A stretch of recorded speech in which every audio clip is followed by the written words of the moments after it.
네, 여러분 안녕하세요. 여러분 영어 1등급의 길에 함께할 주영쌤입니다. 오늘 여러분하고 함께 풀어볼 문제는요. 다음 빈칸에 들어갈 말로 적절한 것을 고르시오라는 빈칸 문제입니다. 빈칸 문제는요, 여러분 우리가 여기 없는 이 빈칸을 채워야 하는 만큼 또 이 내용을 제대로 숙지를 하고 문제를 들어가야겠죠. 네, 첫 문장부터 보겠습니다. The idea that artists have a unique message to communicate is only a few hundred years old 입니다. 자, 어떠한 생각일까요?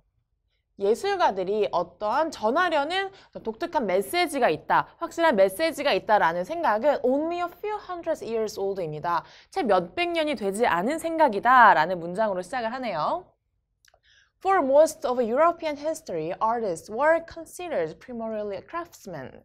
자, 그 대부분의 유럽의 역사에서 보면은요, 예술가들은 주로 craftsmen, 어떤 기술자라고 생각이 되었다라고 합니다. When a novel contracted with a painter for a work, the contract specified details like the quantities of gold and blue paint to appear in the work, the deadline and penalties for delays 라고 하네요.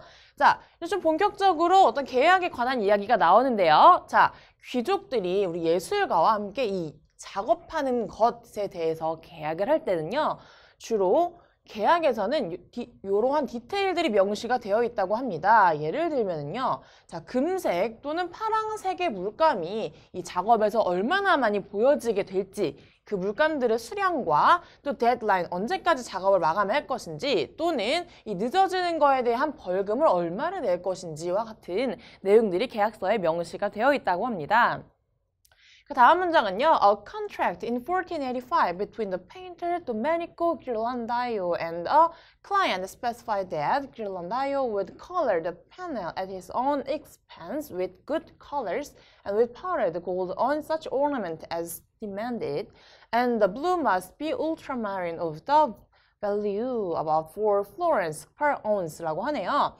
자, 좀 더 자세하게 그 예시를 들어서 한번 이 계약에 대해서 이야기를 해주는데요. 자, 1485년에 이 도메니코 기를란다이오라는 예술가와 이제 이 클라이언트가 함께 작성했던 계약에는 이런 것이 명시되어 있다고 합니다. 자, 이 기를란다이오라는 예술가는요.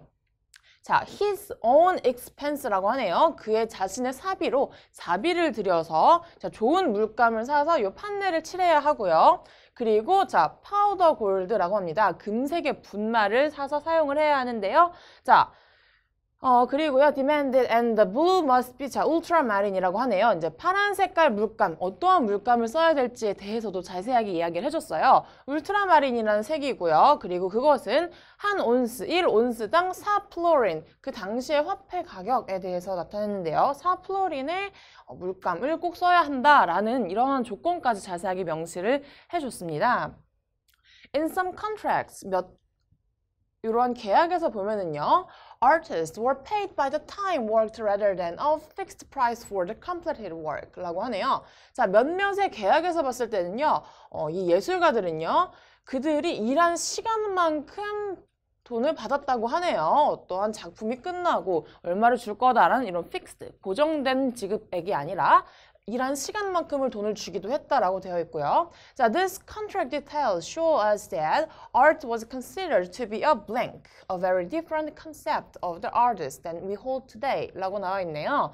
자, 이러한 계약 조건들, 방금 위에서 나왔던 이런 물감을 얼마짜리 써야 하는지 등등에 대한 자세한 계약 조건들을 우리한테 그 당시의 예술은 이렇게 여겨졌다라고 합니다. 현재 지금 우리가 생각하고 있는 예술가에 대한 것과는 아주 다르다라고 문장이 끝이 났는데요. 자, 이 지문 내용은 지금 우리가 현재에서 생각하는 것들, 예술가들이 작품에 어떠한 생각을 담는지 그런 걸 생각했던 게 아니라 예술가들은 단순히 기술적으로 작품을 만들었다라는 이야기를 하고 있습니다. 자, 그럼 빈칸에 들어갈 것은요. 1번은 트레이드, 거래, 무역이라는 걸 볼 수 있고요. 2번은 허비, 취미, 3번은 심볼, 상징이고요. 4번 미라클은 기적, 블레싱은 축복이라고 볼 수 있겠는데요. 자, 지금 보면은 자, 볼게요. Art was considered to be a trade가 되겠죠. 어떠한 거래로서 예수를 생각을 했다라는 것을 이제 계약서의 내용들, 그 예시를 통해 확인을 할 수가 있었습니다. 이 문제도요, 여러분 이렇게 지문 내용을 조금 꼼꼼하게 파악하고 해석하다 보면 쉽게 답 1번 트레이드를 고를 수 있는 문제였습니다. 이 질문 여기까지 보도록 하겠습니다.